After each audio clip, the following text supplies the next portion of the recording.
এই কবর ও মাজার সম্পর্কে সংক্ষেপে আপনাদের মাঝে একটু কথা বলতে চাই ইনশাআল্লাহ।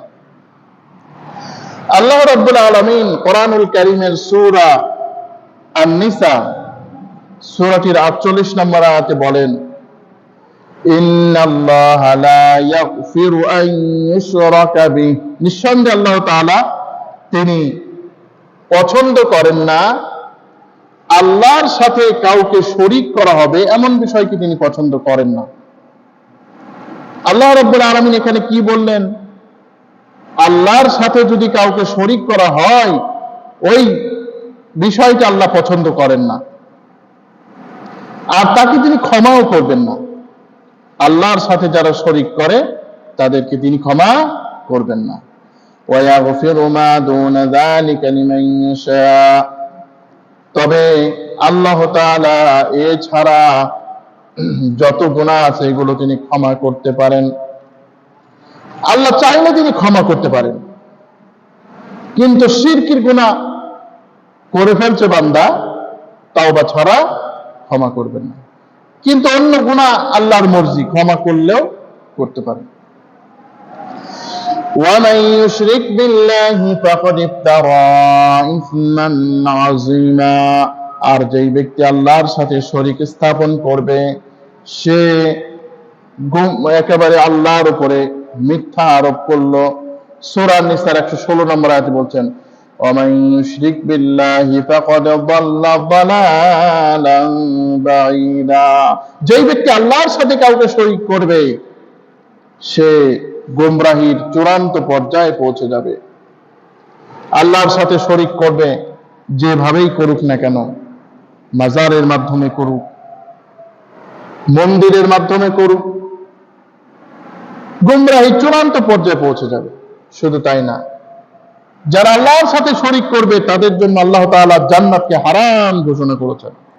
সূরা আল মাইদার 72 নম্বর আয়াতে আল্লাহ পাক বলছেন, ইন্নাহু মান ইউশরিক বিল্লাহি ফাকাদ হারামাল্লাহু আলাইহিল জান্নাতা ওয়া মাওয়াহুমুন নার ওয়া মা লিয-যালিমিনা মিন আনসার। আল্লাহ রাব্বুল আলামিন বলেন, যেই ব্যক্তি আল্লাহর সাথে কোনো বিষয়ে শরীক স্থাপন করবে আল্লাহ তাআলা তার জন্য জান্নাতকে হারাম করে দিবেন, আর তার বাসস্থানের জন্য জাহান্নাম, আর জালিমদের কোনো পথ প্রদর্শনকারী নাই। আল্লাহ পাক এখানে বলছেন যে আল্লাহর সাথে যে ব্যক্তি কোনো শরীক করে আল্লাহ পাক রব্বুল আলামিন তার জন্য জান্নাতকে হারাম ঘোষণা করেছেন। অর্থাৎ মুশরিক যারা শরীক করে আল্লাহর সাথে, যারা, তাদের আর জান্নাতে যাওয়ার কোনো আশা করা যায় না, তাদের বাসস্থান হবে জাহান্নাম। জালিমদের কোনো সাহায্যকারী নেই। যারা আল্লাহর সাথে শরীক স্থাপন করবে এরা হচ্ছে জালিম, এদের কোনো সাহায্যকারী নাই। আমরা তো কেউ চাই না যে আল্লাহর সাথে শরীক করতে, এই জন্যই আল্লাহ রাব্বুল আলামিন বলছেন যে যুগে যুগে মানুষ কিন্তু আল্লাহর সাথে শরীক করতে চায় না, কিন্তু শয়তানের এই ওয়াসওয়াসার মাধ্যমেই শরীক করে ফেলে মানুষ। শিরককে আল্লাহ রাব্বুল আলামিন বড় জুলুম হিসেবে আখ্যায়িত করেছেন।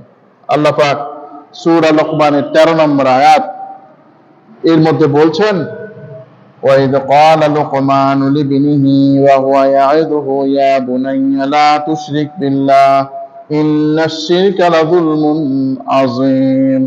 স্মরণ করে যখন লোকমান তার সন্তানদেরকে নসিহতের সুরে বলল, ও আমার সন্তানেরা, শরীক করো না আল্লাহর সাথে কাউকে, কারণ আল্লাহর সাথে শরীক করা এটা মস্ত বড় জুলুম। জুলুম কিভাবে দেখেন, এখন এই চশমাটা আমার চোখে আছে, এই চশমাটা থাকা দরকার চোখে। এখন যদি আমি এই চশমাটা চোখে না দিয়ে নাকের ভিতরে এইভাবে দেই তাহলে কেমন লাগবে বলেন? আল্লাহু আকবার। এই যে চশমাটা চোখে না দিয়ে নাকের মধ্যে দিলাম, এটাই হচ্ছে সবচেয়ে বড় জুলুম, চশমার উপরে জুলুম। আল্লাহ রাব্বুল আলামিন আমাদের সৃষ্টি করলেন, তিনি আমাদের খাবার দিলেন, তিনি আমাদের পানি দিলেন, তিনি আমাদের ধন সম্পদ দান করলেন, তিনি আমাদের স্ত্রী সন্তান দান করলেন, অথচ ওই আল্লাহর ইবাদত না করে আমি করছি কি ওই অমুকের কাছে চাচ্ছি, তমুকের কাছে চাচ্ছি। এটা কি আল্লাহর প্রতি জুলুম নয়? আবার শিরক যারা করে এরা কিন্তু ওলি আল্লাহ যারা তাদের উপরেও জুলুম করে। কেমন করে দেখেন, একজন ব্যক্তি মনে করেন 10 কেজি ওজনের বোঝা পারবে, আপনি তাকে 1 মণ ওজন বোঝার উঠিয়ে দিলেন, তারপর প্রতি কি করলেন? আপনি জুলুম করলেন। কারণ কি? ওই ব্যক্তির সাধ্যের বাইরে আপনি তাকে বোঝা দিলেন। আল্লাহ রাব্বুল আলামিন ওই ওলিকে মাহবুব করেছেন, হয়তোবা ওলির কিছু কারামত থাকতেও পারে, কিন্তু তাই বলে আপনি তার কাছেই চাওয়া শুরু করলেন, এটা তো আর হলো না। এইবার আসেন, আমরা কবরে চাই কেন, কবরে সিজদা কেন করি, এ বিষয়ে আমরা একটু পর্যালোচনা করি। 1 নম্বরের কারণ হচ্ছে আমাদের ইলমের অভাব। ইলমের অভাব। আমরা কিন্তু কেউ আল্লাহর সাথে শরীক করতে চাই না, কিন্তু আমাদের ইলম নাই যে এই যে কবরে সিজদা করা যায় না, কবরে চাওয়া যায় না, এই সম্পর্কে আমাদের ইলম নাই। অনেকে আবার বলে, জানেন, কোন প্রধানমন্ত্রীর কাছে যদি যান তাহলে কিন্তু আপনাকে অনেক মন্ত্রী এমপির সুপারিশ করতে হয়। আল্লাহর কাছে গেলে ওই ওলিদের ভায়া মাধ্যমে যেতে হবে। এখন প্রধানমন্ত্রীর কাছে গেলে মন্ত্রী এমপির সুপারিশ লাগে, কারণ তিনি তো আমাকে চেনেন না, আমি চোর না বাটপার না ভালো। আল্লাহ রাব্বুল আলামিন চেনেন না এমন কোন মানুষ আছে? সুবহানাল্লাহ। আল্লাহ কি বলছেন? ওয়ামা তাসকুতু মিন ওয়ারাকাতিন ইল্লা ইয়ালামুহা। একটা পাতা ঝরে না, আল্লাহ তাআলা তাও জেনে ফেলেন। সুবহানাল্লাহ। ওই আল্লাহ তাআলা চেনেন না এমন কিছু আছে?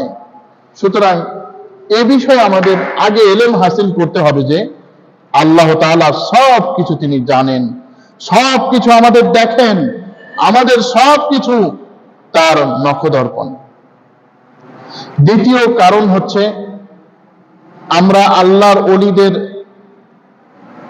মাজারে কেন সিজদা করি? দ্বিতীয় একটা কারণ হচ্ছে যে আমরা অতিরিক্ত মহব্বত করি। আমাদের সমাজে বলে অতি ভক্তি নাকি চোরের লক্ষণ। তো এই যে অতিরিক্ত মহব্বত, অলির মহব্বত, পীরে কামেলের মহব্বত, এখন ওই পীর সাহেব ইন্তেকাল করেছেন, এখন তার কবরটাকে আমাদের ছাড়তে মনে চায় না, কারণ পীর অনেক বড়। আর ওই যে এলেম তো নাই, মনে করি পীর জীবিত অবস্থাও যেমন দিতে পারে, মুর্দা অবস্থাও ওই পীর সাহেব দিতে পারে। তৃতীয় কারণ হচ্ছে বাড়াবাড়ি, ওলি আল্লাহদের সম্পর্কে বাড়াবাড়ি। স্বয়ং নবী পাক সাল্লাল্লাহু আলাইহি ওয়াসাল্লাম কি বললেন? লা তুতরুনি, আমাকে তোমরা বাড়াও না, কামা আতরাতান নাসারাল মাসীহ ইবনে মারইয়াম, যেমন মারিয়ামের ছেলে ঈসাকে তারা বাড়িয়েছিল খ্রিস্টানেরা, বাড়াতে বাড়াতে কদ্দুর করলো আল্লাহর সন্তান, নাউযুবিল্লাহ। ওয়াকালাতিল ইয়াহুদু উযাইরুন ইবনুল্লাহ ওয়াকালাতিন নাসারাল মাসীহ ইবনুল্লাহ। ইহুদিরা কি বলে? ইহুদিরা বলে উযাইর আল্লাহর পুত্র, আর খ্রিস্টানেরা বলে ঈসা আল্লাহর পুত্র। এই যে বাড়াবাড়ি, এই বাড়াবাড়ির ফলেও কিন্তু এই কবরের শিরিক জন্ম নেয়। চতুর্থ যে কারণ তা হচ্ছে অন্ধবিশ্বাস। একজন বুজুর্গ সাহেব এসে বললেন, দেখেন এখানে যে কবর আছে, আমি স্বপ্ন দেখছি যে এই কবরের মধ্যে অনেক ফায়েজ বরকত আছে, যদি কোনো ব্যক্তি চায় আল্লাহ রাব্বুল আলামিন তাকে দান করবেন। এই যে অন্ধবিশ্বাস, সে তো পীর কেবলা, পীর কেবলা আবার ভুল বলে নাকি? এখান থেকেও কিন্তু কবর পূজা শুরু হয়। এবার আসেন, আমরা কবরে কয়েকটা কাজ করি, এগুলো এর হুকুম কি আমরা একটু দেখি। আমরা অনেকেই মনে করি যে কবরে সিজদা করলাম, এটা তো তাজিমে সিজদা করলাম, এটাকে আমরা ইবাদতে সিজদা করলাম নাকি? এইবার আসি, তারা আবার দলিলও দেয় কি জানেন? আমি কয়েক বছর, অনেকদিন আগে, তখন আমি ছাত্র, একজন বলছে দেখো পীরকে যে সিজদা দেওয়া হয়, কবরে যে সিজদা দেওয়া হয়, তার দলিল আছে। কি দলিল? বলে দেখো ইবলিস আদমকে সিজদা না করে মারদুদ হয়ে গেল, তোমরা যদি পীরকে সিজদা না করো, কবরকে সিজদা না করো, তাহলে তো তোমরা ধ্বংস হয়ে যাইবা। অথচ আদম আলাইহিস সালাতু ওয়াস সালামকে যে ফেরেশতারা সিজদা করেছিলেন, তাকে আল্লাহর নির্দেশের বাইরে ছিল? আল্লাহর নির্দেশের বাইরে ছিল না। আল্লাহ হুকুম করেছেন, তাই ফেরেশতারা সিজদা করেছেন। এখন এই আল্লাহ কি করছেন? وَمِنْ آيَاتِهِ اللَّيْلُ وَالنَّهَارُ وَالشَّمْسُ وَالْقَمَرُ لَا تَسْجُدُونَ لِلشَّمْسِ وَلَا لِلْقَمَرِ। আল্লাহ তাআলার একটি নিদর্শন দিন ও রাত, চন্দ্র সূর্য, তোমরা চন্দ্র ও সূর্য কাউকে সিজদা করিও না। এখন আপনি বলতে পারেন চন্দ্র সূর্য তো ছোট জিনিস, মানুষ কত মহব্বতের জিনিস, মহব্বতের মানুষ, মানুষের কবরে তাজিমি সিজদা দেওয়া জায়েজ আছে। এবার আল্লাহর নবী কি বলছেন শুনুন। আল্লাহ রাসূল সাল্লাল্লাহু আলাইহি ওয়াসাল্লাম একদিন সফরে যাচ্ছেন, একটা উট এসে আল্লাহর নবীর পায়ে সিজদা করে চুমু খেলো। সাহাবায়ে কেরাম বললেন, ইয়া রাসূলুল্লাহ, জঙ্গলের উটের কি সৌভাগ্য, তারা আপনার কদম মোবারকে সিজদা করলো। ও নবী, আপনি একটু অনুমতি দেন, আপনার পায়ে আমরা একটু সিজদা করি। আল্লাহ নবী বললেন, আমি যদি মানুষ ছাড়া অন্য কাউকে সিজদা করার আদেশ দিতাম, তাহলে স্ত্রীদেরকে বলতাম তারা যেন তার স্বামীর সিজদা করে। আল্লাহু আকবার। আল্লাহ নবী সাল্লাল্লাহু আলাইহি ওয়াসাল্লাম বলছেন কি, মানুষ ছাড়া যদি কাউকে সিজদা করা জায়েজ হতো, তাহলে স্ত্রী জায়েজ হতো তার স্বামীকে সিজদা করা। তাহলে এই যে আমরা অনেকেই দেখছি মানুষ কবরে কিভাবে যে সিজদা করে। সিজদা করার আরো একটা কারণ কি জানেন? কবরকে পাকা করা। আজকে দেখেন বড় বড় তথাকথিত যারা পীর কেবলা আছে, এরা মরলেই এদের কবর পাকা হয়ে যায়, ঠিক না? এদের মরলেই এদের কবর পাকা হয়ে যায়। কবরে যে পাকা করা, কবরকে পাকা করাও কিন্তু একটা সিজদা করার একটা মাধ্যম হয়ে যায়। আল্লাহ রাসূল সাল্লাল্লাহু আলাইহি ওয়াসাল্লাম তিনি একেবারে কঠিন অবস্থা, তার বিদায়ের আর সময় নাই। উম্মে সালামা ও উম্মে হাবিবা রাদিয়াল্লাহু তাআলা আনহা তারা উল্লেখ করলেন যে আমরা যখন আবিসিনিয়ায় সিজদা এই সফর করলাম, হিজরত করলাম, তখন আমরা দেখতাম যে যারা খ্রিস্টানদের বুজুর্গ, এদের ছবি লটকায় রেখেছে, এদের কবর অনেক কিছু আছে দেখলাম। আল্লাহ নবী চক্ষু উঠালেন, তিনি বললেন, লানাল্লাহুল ইয়াহুদ ওয়ান নাসারা ইত্তাখাযু কুবুর আমবিয়াহিম মাসাজিদ। যে আল্লাহ তাআলা ইহুদি খ্রিস্টানদের লানত করুক, যারা নবী ওলিদের মাজারকে সিজদার স্থানে পরিণত করেছে। দেখেন আল্লাহ নবী এমন না যে খামাখা লানত করেছেন, তার বিদায়ের সময় তিনি বলেছেন যে যারা এই নবীদের কবরকে, ওলিদের কবরকে সিজদার জন্য বানিয়েছে, এদের উপর আল্লাহ লানত বর্ষিত হোক। আজকে আমরা কোন জায়গা আছি দেখেন, আমরা আজকে কোন জায়গা আছি? আজকে আমাদের দেশে হাজার হাজার মানুষ মাজার পূজা, কবর পূজা, পীর পূজায় রত আছে। আজকে পীরের ওইখানে কবর বলে না, পীরের স্থানকে কি বলে? মাজার শরীফ। ওরে বাবা, মাজার শরীফ। অথচ আচ্ছা, ওই পীরের কবর আর একটা ফকিরের কবরের মধ্যে কোনো পার্থক্য আছে? আল্লাহ রাব্বুল আলামিন ওই পীরকে জাহান্নামে দিয়ে ওই ফকিরকে জান্নাতে দিতে পারেন না আমল ভালো হলে? তাহলে কেন তার কবরকে মাজার বলতে হবে? কেন তার কবরকে তাজিম করতে হবে? হ্যাঁ, কবরস্থানের আলাদা একটা তাজিম আছে, যাতে কুকুর বিড়াল না ঢুকে, এই জন্য আপনি বাউন্ডারি দিতে পারেন। কিন্তু তাই বলে আপনি একেবারে কবরকে একেবারে মরমর পাথর দ্বারা সাজাবেন। আমি একটা পীরের খবর জানি, যার কবর মানে সাজানোর জন্য 4 কোটি টাকা ব্যয় করা হয়েছে, ওই সময় 4 কোটি টাকা। অথচ মানুষের কত খারাপ অবস্থা, মানুষ ঠিক মতো খেতে পায় না, মানুষের অভাব, তারপরে ওই সিজদা। আজকে আমরা এই কবর কেন্দ্রিক শিরক করি, কবর কেন্দ্রিক ওরস করছি, মেলা করছি। আল্লাহ নবী সাল্লাল্লাহু আলাইহি সাল্লাম বলছেন, লা তাত্তাখিযু কুবুরি ঈদান, যে তোমরা আমার কবরকে উৎসবের জায়গা বানিও না, মেলার জায়গা বানিও না। তার মানে কি? সিজদা কখন হয়? সিজদা কিন্তু যে কোনো সময় হয় না। এই যে যখন মানুষ ওরসে আসে তখনই কিন্তু এই কবরে সিজদা করে। আল্লাহ নবী সাল্লাল্লাহু আলাইহি ওয়াসাল্লামকে বলতে শুনেছেন সাহাবীরা যে, হে আল্লাহ, তুমি কি করিও না, আমার কবরকে সিজদার স্থান করে দিও না, অর্থাৎ আমার উম্মত যাতে আমার কবরকে সিজদার স্থান না করে, এই জন্য তিনি প্রার্থনা করেছেন। সুতরাং কোন অবস্থাতে এই কবরে মান্নত করা, এই কবরে ওরস করা, কবরে সিজদা করা, এই কবরকে পূজা করা জায়েজ নাই। সুতরাং এই কবর পূজা থেকে আমাদেরকে বিরত থাকতে হবে। কোরআন কারিমে আল্লাহ পাক রব্বুল আলামিন এই যে জিন্দা মানুষের কাছে চাওয়া হচ্ছে, সিজদা কেন করে মানুষ? গুনাহ মাফের জন্য। এক পীরের মুরিদের সাথে কথা বললাম, বলে ভাই আপনারা নাকি আপনাদের পীরকে সিজদা করেন? বলছে বলবেন না ভাই, আমাদের সাধুগুরুর কাছে আমরা ক্ষমার ভিক্ষা করি। নাউজুবিল্লাহ, ওই পীরের ক্ষমতা আছে ক্ষমা করার?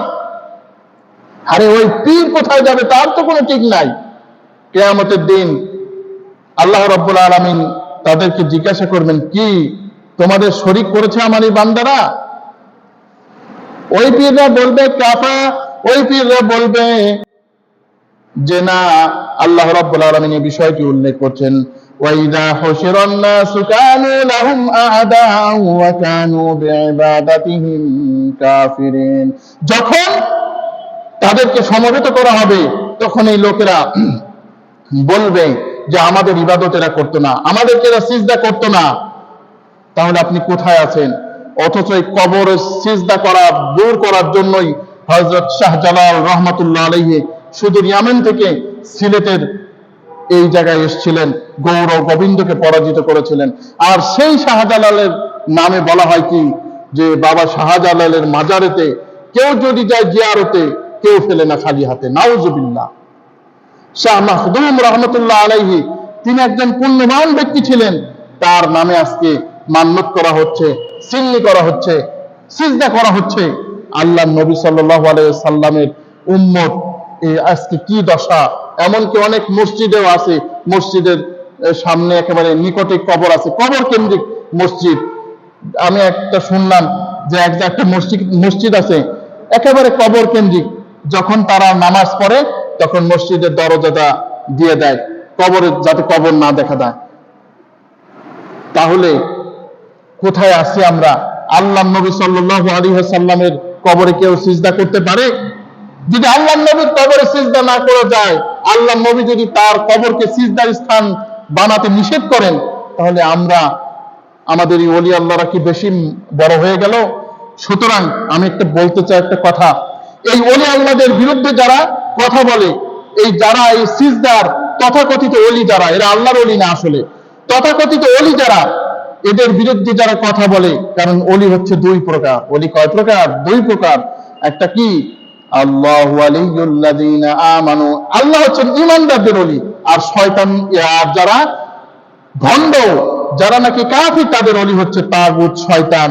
ওয়া ইন্নাশ শায়াতিনা লা ইউহাউনা ইলা আউলিয়াইহিম, যারা শয়তান তাদের ওলিদের কাছে ওহী করে যাতে তোমাদের বিরুদ্ধে ঝগড়া করে। সুতরাং কোন অবস্থাতে আমরা কবরকে কবরের চাইতে গুরুত্ব দেব না, কবরকে কোনোদিন সিজদার জায়গা বানাবো না। আজকে যারা আপনারা এই অনুষ্ঠানটি দেখবেন, আপনাদের অনুরোধ থাকবে আমার আপনাদের প্রতি, যে আপনারা মেহেরবানি করে এই কবর কেন্দ্রিক শিরক যাতে না হয়। এমনকি আমার ওই সমস্ত কবরে জিয়ারতেও যাওয়া দরকার নাই। কারণ কি? শয়তান প্রস্তুত থাকে যে দেখো এই কবরে এসছো, এই কবরের অধিবাসীরা কিন্তু খুব ভালো। সুতরাং আমরা এই কবর পূজা আমাদের এই মুসলমানদের কাছে, হিন্দুদের আর আমাদের মধ্যে পার্থক্য কি?